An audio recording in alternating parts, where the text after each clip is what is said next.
ये कहानी है दो दोस्तों की, राम और श्याम की, जो दोनों दोस्त होते हैं और डिसाइड करते हैं कि हम मिलकर एक बिजनेस शुरू करेंगे।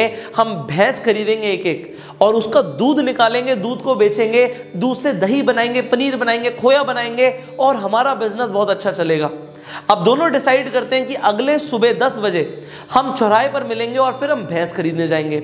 अगले दिन राम तो पहुंच जाता है चौराहे पे, पर श्याम नहीं पहुंचता।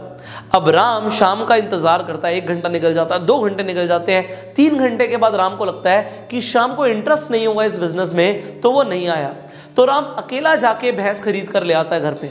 अब राम भैंस की बहुत सेवा करता है, दूध निकालता है, दूध से वो मिल्क प्रोडक्ट्स बनाता है, बेचना शुरू करता है, मुनाफा होना शुरू करता है और वो जो कमाई करता है उसे री इन्वेस्ट करता है अपने बिजनेस में। 1 से 2 भैंस खरीदता है और देखते ही देखते राम के पास कुछ ही महीनों में 15 भैंसें हो जाती हैं।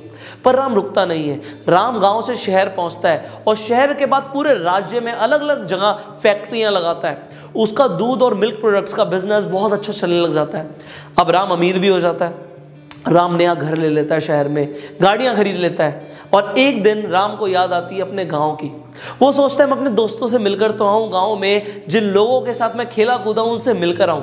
अब वो अपनी चमचमाती गाड़ी लेकर गांव निकल तो जाता है, पर जो गांव का रास्ता होता है वो कच्चा होता है। उसकी गाड़ी फंस जाती है एक जगह, वो रेस दे रहा होता है, टायर घूम तो रहा है बट मिट्टी को पीछे फेंक रहा है। एक आदमी चाहिए जो गाड़ी को धक्का लगा पाए।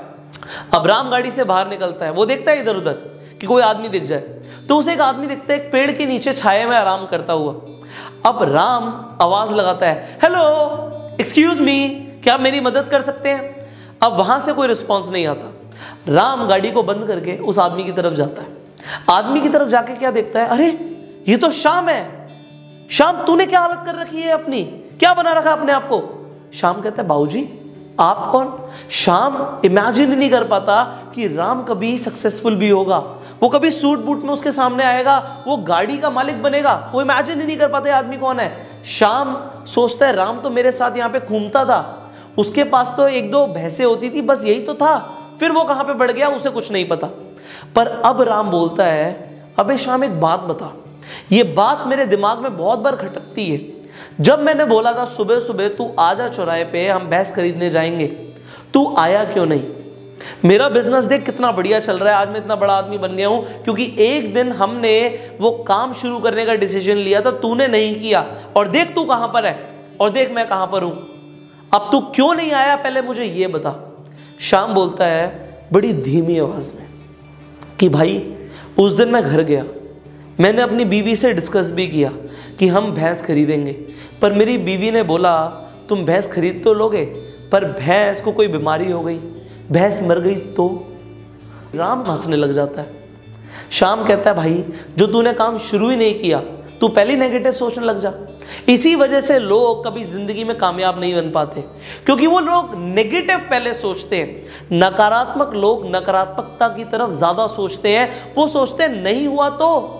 नाकामयाबी की निशानी है कि हम नेगेटिव सोचें।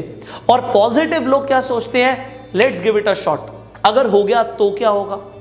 आपको जिंदगी में हो सकता है कोई इंसान एक बिजनेस के बारे में बताए, कोई नए काम के बारे में बताए, और आप भी अगर शाम की तरह सोचोगे अगर नहीं हुआ तो क्या होगा?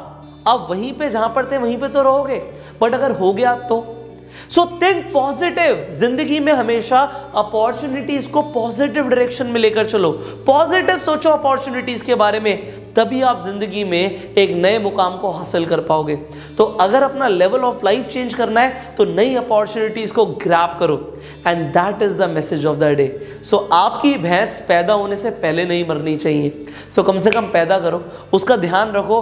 भाई मर गई तो एक किस्मत की बात है, बट ज्यादातर टाइम मैंने अपनी लाइफ में देखा कि भैंस मरती नहीं है। दूध भी देती है, घी भी देती है, दही भी देती है, पनीर भी देती है, पर देती उन्हें है जो एक बार वो भैंस को खरीद कर लेकर आते हैं। सो अपॉर्चुनिटीज को अपनी जिंदगी में लाओ, एंड आई होप आपको मैसेज समझ आ गया। अब आपको क्या मैसेज समझ आया है वो नीचे कमेंट में बताओ। वीडियो अच्छी लगी तो जल्दी से लाइक कर दीजिए एंड शेयर कीजिए उन सब लोगों के साथ जिनकी भैंस मर रही है, पैदा होने से पहले ही मर रही है। तो शेयर करोगे तो हो सकता है किसी की लाइफ में आप पॉजिटिविटी ला पाओ।